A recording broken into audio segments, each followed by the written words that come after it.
That's the WJZ-13, Baltimore, and it's time now for the late news report for this Wednesday night, June 1st, 1960. Good evening, everybody. I'm Peter Wiggins, and here's what's happening. We are going to start off this newscast with a terrible tragedy in Severn, where a 3-year-old boy drowned this afternoon at about 5 o'clock in the Severn River off a riverside in that Barneswood County Police at Ferndale Station reported tonight. The child's son of the owner of the inn, William Widge, failed to respond to the resuscitation efforts of Dr. Gustav H. Faber, County Medical Examiner in the West Annapolis Fire Company's ambulance crew. He was announced dead at the scene by Dr. Faber, according officer Walsh Kolbowski. The child has been playing with other children near the Riverside Inn, where his father noticed that he was missing. He began to search for the boy and saw his fish rod in one of the boats in the inn spear. The father went overboard for the boy and found him in 4 feet of water. Easterly breeze. A 40 to 50% increase in scheduled airline traffic is expected to result of a recent civil aeronautics board order directing major carriers to provide Baltimore with better service. Charles B. Crane, Baltimore Airport Board Chairman, said today his estimate was based on the selection of 38 additional flights steadily operated out of Friendship International Airport, assuming that the carriers comply with a civil directive. John C. Kalana, director of the city's Department of Aviation, said that the Piedmont and Lake Central lines are expected to give more local service to Baltimore as soon as they expected. Operators at Friendship by these 2 lines would provide Baltimoreans with service to small cities in the South and the Midwest. A good deal to today's meeting with the airport board was taken on with a discussion of the need for better international facilities at Friendship.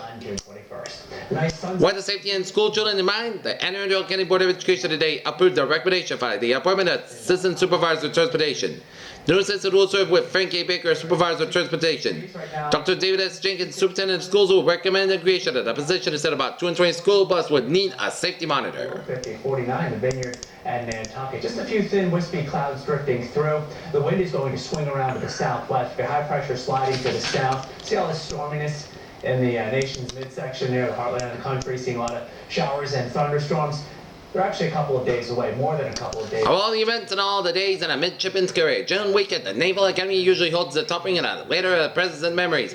For during this one glorious week, this year from Thursday, Friday to Wednesday, everything good that could happen to a midshipman usually happens during the 6 days. The lowly Cleveland Lowen in his first drag race since entering in the Naval Academy, the second classman received the long-awaited class rings and their first-class comic 4 years at the Academy with their graduation and ceremony at the field house.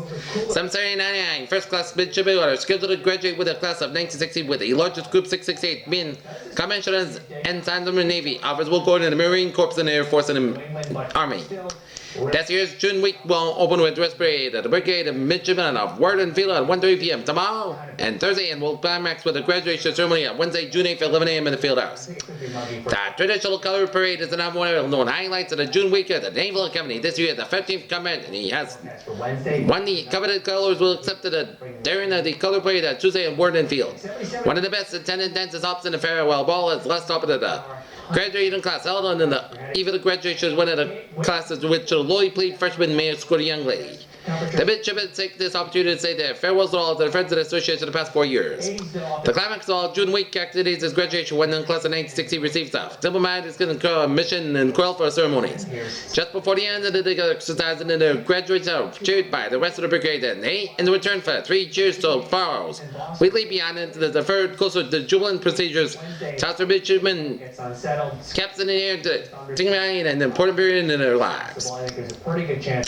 News base in Washington, a former Food and Drug Administration official tomorrow will be advocating a shake-up of the agency staff and new laws to drive dangerous and untested medicines off the market. Dr. Barbara Moulton is testimony prepared for the Senate Antitrust and Monopoly Committee tomorrow. Charged that some FDA officials are too friendly with the drug manufacturers who predict they are supposed to please.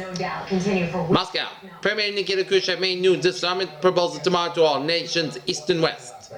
The text of the letter carrying the proposal was to be given out later, but it was understood to contain more precise details of stage and disarmament year by year than they were given last fall by Khrushchev at the United Nations. Based on that briefing this afternoon, any thoughts on what may have happened here? Washington. House Express account records were ordered reopened for public inspection today as a crackdown and a public spending went in effect tomorrow. The short-lived search order will be countermanded by Speaker Sam Raymond, Texas. Safeguarding the wake of the disclosure of the apparent irregularities at the discretion of the party of a few members and for expensive official business trips.